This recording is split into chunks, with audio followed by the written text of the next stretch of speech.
Untuk kiper-kiper muda seperti apa gitu? Kiper muda juga nggak kalah jauh juga ya, mereka juga mau bersaing ya. Saya rasa mereka juga siap.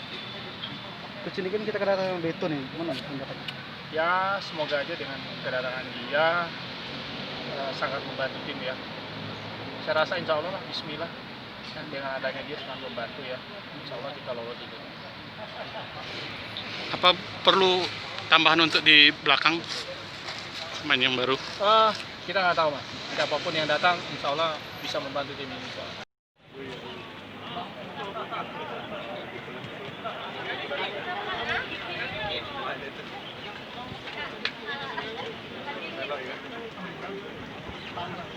Dingin. Ada